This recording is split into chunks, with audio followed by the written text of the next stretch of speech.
guys, Merry Christmas. We're about 6 days away from Christmas. Are y'all done Christmas shopping? I'm not done.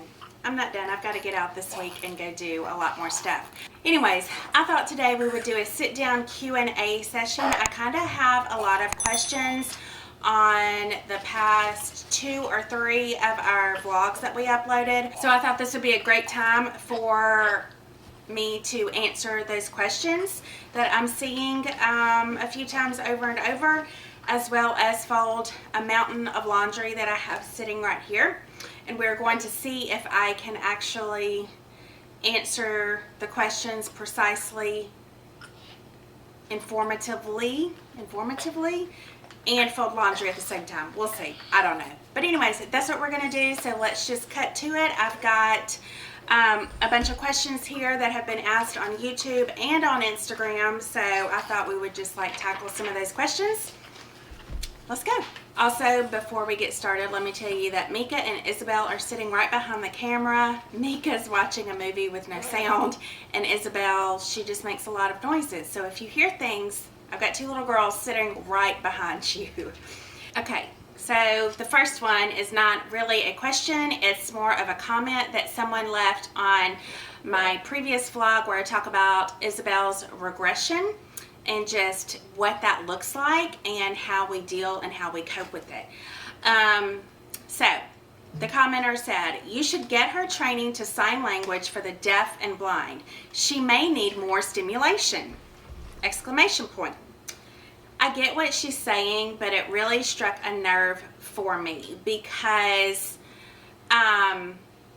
let me just remind everyone, Isabel's biggest hurdles and challenges are not being blind by any stretch of the imagination. She has many more significant challenges that control her body that are voluntary and involuntarily, such as cognitively.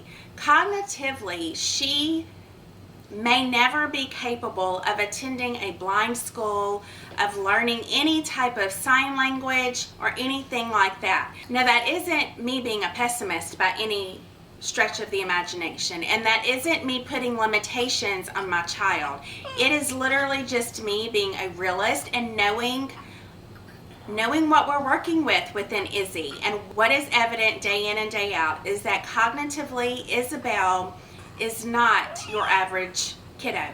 And those are her biggest challenges, and paired with her sensory input situation as well. So to put her in a blind school, honestly, will probably never be an option for her. And teaching her sign language is probably not going to be a huge option for her either.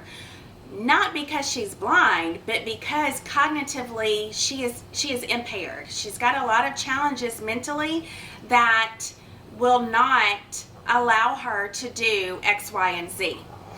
And for this commenter to also say she needs more stimulation is really just a jab to my mama gut, because it insinuates, while she probably meant nothing ill with her comment or suggestion, she probably was coming from a very good place.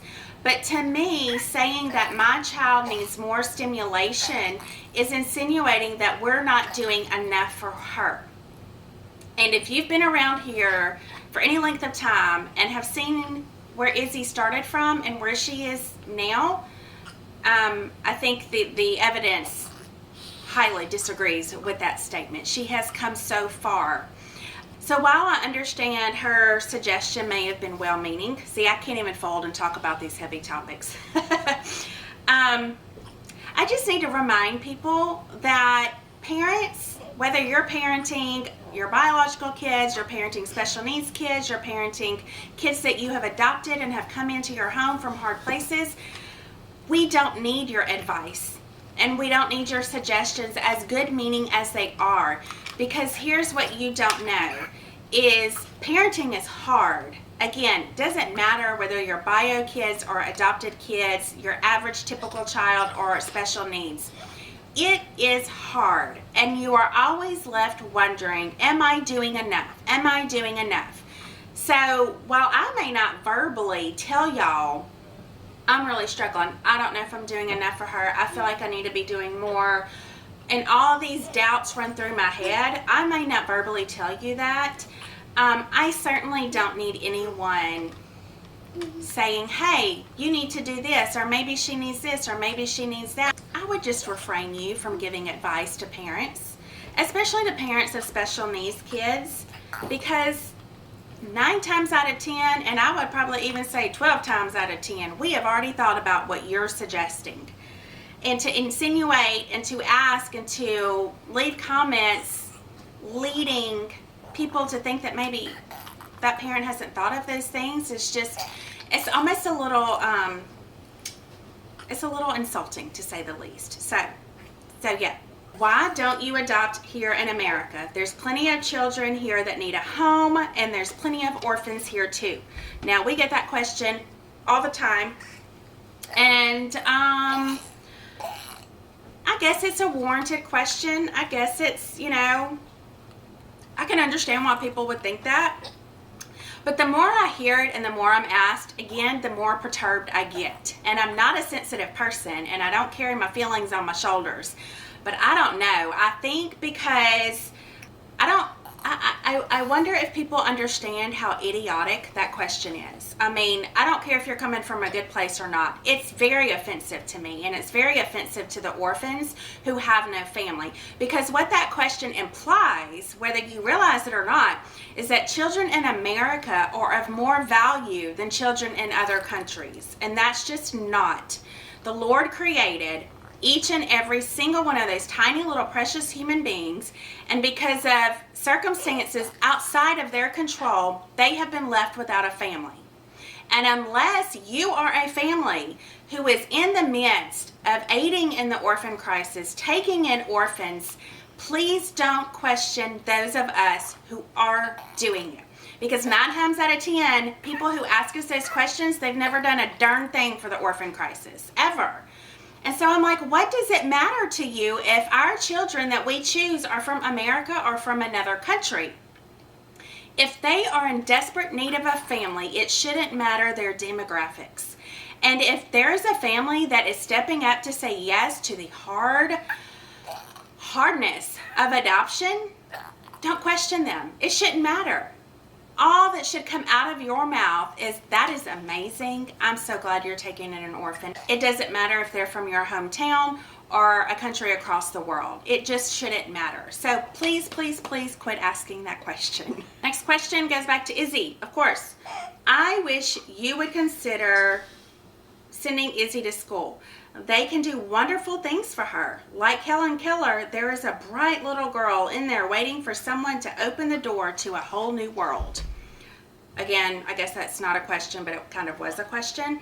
And I think the sweet little lady was being very just helpful in her comments. But once again, to parents who walk this every single day, I just want to be like, do you think that we haven't thought of those things? Like, do you think we're just wanting to like dumb down, and keep our special needs girls, at a bare minimum in what they can achieve in life? Because to state that there's a little girl in there just waiting, what did she say? She said, waiting for someone to open the door to a whole new world. Like, do you remember where she came from 4.5 years ago? Do you not think a whole new world has been given to her and she is thriving in that whole new world? And again, to go back, that just because my child is blind doesn't mean that's her biggest hurdle in life. It is not. It's her cognitive abilities. And the fact is she may never go to a blind school. And at the end of the day, I'm okay with that. Like, I don't know that blind school, I don't know that that's ever going to be an option for her, but I can promise you that me as her mother, Stan as her father, will make those decisions so that our little girl can be the best Isabel that she can be. And these ideas given from complete strangers on the internet are not going to carry any weight in the decisions that we make for our kids. Okay, this next question was a good one, being that we're right here in the middle of the Christmas season. It says, how do you go about buying Christmas gifts for your big family? Obviously, the older the kids are, the harder it is to stay within a budget that you once had. You know, when the kids were little, I mean, we would spend about $100 to $125 and get them probably 8 to 10 gifts. That's what my parents did for us growing up. We had like 8 to 10 gifts. The budget was very moderate. It wasn't anything over the top. And so I feel like, you know, you normally parent and do things the way that you were brought up. And so that's kind of what Stain and I have always done. But as you can imagine, we have a lot of teenagers in the house and older kids. And it's hard. You can't stay within $100 and $125 budget. So the number of gifts have reduced this year a good bit, which is fine. None of our kids care. Like I told them the other day, I'm like, I'm just letting y'all know you're not getting as many gifts as you normally have in the past years. And they're like, oh man, we're so sad. And I'm like, yeah, okay. They don't care. They don't care. And I'm so grateful for that. I honestly don't have a strict budget on each kid. I just try to level out the gifts. So if one kid is getting kind of a bigger gift, they might get less gifts than the other kids. Isabel, Mika, Brantley, and Elise, our grandbabies, they're easy to buy for. I spent about $100, rack them up on 6 or 8 presents, and they're good to go. But these older kids are a little bit more challenging. Stain and I will buy a few gifts for each other as well. But again, I try to pick out a few things that they need, you know, need/want. For the girls, I try to pick out a few things that are maybe a little more educational, especially for Mika. And then we just fill in with extra stuff. So it's nothing over the top, and we just make it work. We make it fit our budget, whatever that budget looks like, and we just make it work. And luckily, our kids just are happy with whatever they get. I am getting very little folding done, so Mika, you're going to have to help me fold clothes in a little bit. Mika is our go-to folder of the house. Every day she folds laundry. So anyways, I'm not getting much done as I'm talking to y'all. Okay, let's go to the next question, which actually it's not a question, it's a comment. But someone said Mika is incredibly sweet and helpful to Isabel. And she's behind me right now. She's saying yes. She knows what I'm saying. And I just thought, I know a lot of the talk is about Isabel. A lot of questions are about Isabel. But Mika has developed into such an attentive, sweet big sister, very nurturing. When we first brought Mikaela home, she really did not care about any kids that were like her size or smaller. Like she would just kind of not be ugly, just kind of ignore them or just act like they're not even there.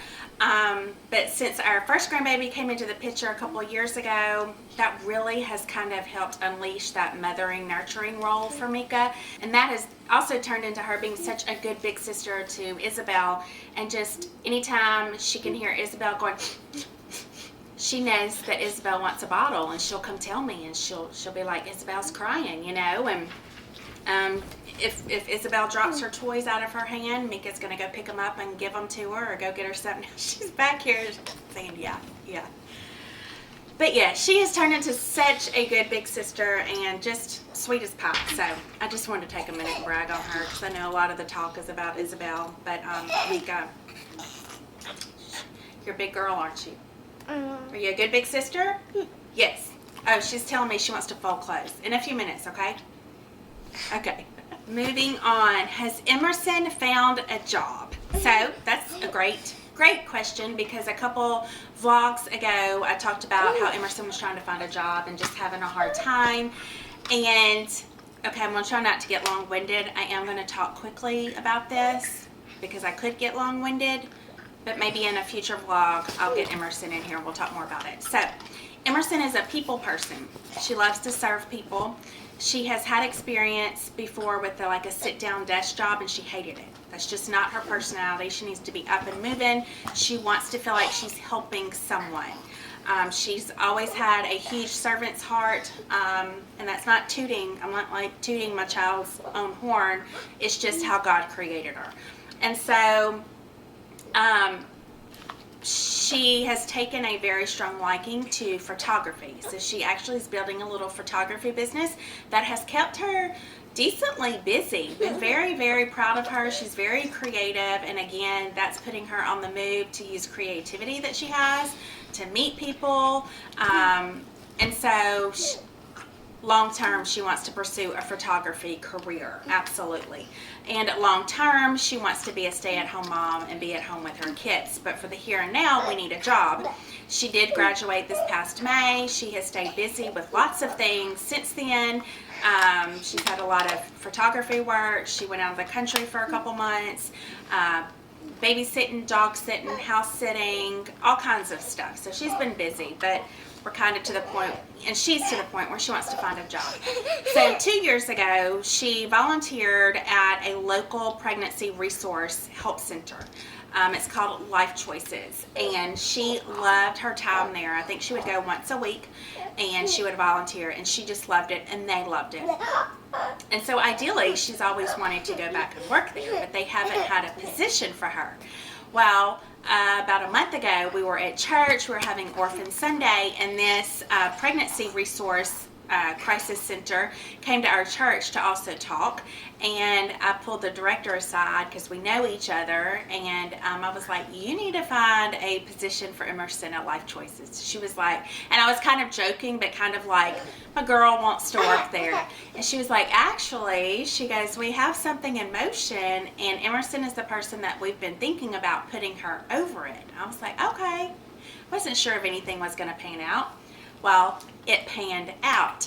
They contacted Emerson. She went in and she spent a few hours with them. Again, they're like family to her. She knows them. They know her. And what it is essentially it's this pregnancy resource center on wheels where they can go and travel to the outskirts of our area and provide the resources, provide ultrasounds and counseling and like all of these things. And they want Emerson, they want that to be like her baby. They're going to train her to do ultrasound. They even want her to offer counseling to especially some of the younger girls, maybe the teenage and early 20-year-olds that come in with, being an unwanted pregnancy. They thought it would be very beneficial to maybe have a younger counselor to speak with. And so, and look, little backstory about Emerson is like in youth group and growing up, she always had the younger girls coming to her for advice, always. Like they looked to her as like a big sister, and she always gives the best advice. And she has that listening ear where she truly wants to hear about someone's struggles, and she truly wants to offer them support or help or whatever. And so the fact that they told her, look, like we would like for you to kind of counsel some of these women, especially the younger ones, and she was like, wow. And so, So anyways, I mean, it's kind of officially hers, like they're drawing up the paperwork just to kind of say, hey, this is your job title. But I mean, the job couldn't be any more perfect for her. Even though my daughter is 19 years old, I still pray that whatever work environment she's going to be in, that it's going to be a good work environment for her where people are going to lift her up. It's going to be people with like-minded views and lifestyles and having godly people in her life. And that little group of women at this pregnancy resource center is just that. And so just like, I don't know, I'm just in awe that God answered all of those prayers. It's just a perfect job for Emerson, and it's exactly what I've been praying for, and I know what she's been praying for. So I'm hoping it all works out and she gets in there and she's just thriving, and she's going to be learning all kinds of new things. And I know there'll be seasons of hardships, I'm sure, in that career. But yeah, so she unofficially has a job. I figure right after Christmas they'll get things moving, but we're super excited for her. So in case you missed it, we announced a couple weeks ago that we are starting another adoption process within Bulgaria while we're waiting for our daughter from China to come home. That we started that adoption process back when COVID hit. No one has been able to complete those adoptions, so we kind of have 2 adoptions going on right now. And we had someone ask, well, they didn't ask, they just left a comment and said, please learn some Chinese words so that this child won't be so lost. Meaning our little girl in China that we're waiting on. I guess now she's 5.5? Yeah. And, you know, again, it's not a question. Again, it's not like a straight up ugly comment. But again, I'm like, do you not think that we've thought of these things? Like, instead of leaving comments like that, how about, I'm so excited you're adopting again. Either say something kind and uplifting or don't say anything at all. So if you think that we haven't already thought about that language barrier, you're foolish. Because yes, we've thought about those things. There is going to be a language barrier, but again, we are her parents. We are going to do what's best for her. We are going to do what's best for the transition into our home. And we just, you know, we just don't need comments like this. We just don't need it. And this next one kind of goes along with that same type of thing. We were talking about Lily Grace in China, whom we're waiting on. Someone asked, can I ask why you were changing the name at the age that she is? The longer she stays there, the more she knows herself by that name. Again, we know that. We know that. This is not our first rodeo in adoption. But here's the thing. A lot of these orphans that come home, they want a new name. They want a new name because their old name brings trauma and brings a lot of yuck. So if you ask a lot of the older adoptees, they actually want to change their name. We're not here to strip a child's name or identity all for the sake of looking Americanized. That's not what we're saying. But if we feel, as the parents again, we feel that this is an okay decision to make for our child, we will change the name. We will also give the birth given name. We will keep that birth given name as part of the name, just like Isabel. Her Chinese given name was Zhu Yi Yi. We named her Isabel Yi Yi. Michaela, her name was already Michaela, so that kind of worked out okay. But our little girl, Lily Grace, whom we're going to call Lily Grace, again, when she comes home, we're going to transition her very easily. We're not just going to look at her and just say, hey, Lily Grace. Hey, Lily Grace, and she has no clue what are we saying and who is Lily Grace. We're going to transition all of that. And if we get in there and we see that we don't need to change her name, we're not going to change her name. So, again, just know the parents, we love and protect these kids far more than anyone else on here can ever possibly. We don't want to cause any more trauma, any more yuck to these little kids' lives, and so we will make the best decisions as we see fit. Last question is, I'm just going to compile it together because several people asked, going back to Isabel's regressions, and I had spoken about when she goes in these regressions, she wants to lay horizontally on the couch with her weighted blanket 24/7. She does want her toys with her, so she'll put it under her neck for sensory input or in her hands. And a lot of people were asking, is she in pain? Are her hips hurting? Is her back hurting? Is the Christmas season affecting her? Is the weather affecting her? So a lot of people kind of asked those questions. And the answer is no. We would know if our daughter was in pain. We know Isabel enough to know when she's in pain and when she's hurting. And her back is not hurting. Her hips are not hurting. Now, we have taken her to the chiropractor multiple times just to get her adjusted because laying that much, and she spent years of her life laying in a bed, can't be good for her spine and stuff. So we do go and get her adjusted when we see fit. I've paid attention to full moons and to weather and all of that, and I can't find that there's any rhyme or reason in her behaviors connected to those types of things. For some kids, it does. For her, I can't pinpoint that. Christmas season, she doesn't have a clue. Now, there was many seasons where her response to sound was waking up, and you couldn't take her out. Loud noises, loud crowds, loud musics would affect her, and we quickly see that. By her behaviors, we're like, okay, we can't go out with her to that loud restaurant. There's one restaurant called Walk-Ons that we love, and there for a season we didn't go there because it's like a sports bar. It's really loud, and like Isabel couldn't handle it, but now she can. Now she has no problems going there. It's just going back to what I said a while ago. These regressions are going to come and go, and I don't think we're ever going to be able to pinpoint why there's a regression or what's going on inside her little mind and her body and her spirit. We just have to go with it and help her the best way that we see fit, and the rest is like, we just have to let it go. Well, y'all, I didn't get much folding done. I think I folded about 10 pieces of clothing. So Mika and I are going to sit down here and we're going to fold it because it's a lot of laundry. I'll help her with it. But anyways, I thought this was just a good time to sit down and answer some of those questions. I feel like sometimes Q&As are a great way to get to know people, but also a really good teaching tool. Yeah, so I like Q&As. I hope y'all did too. But I think we're going to close it out here. I appreciate y'all being here. Y'all have a Merry Christmas. I thank you so much for being here. We'll see you next time. Bye.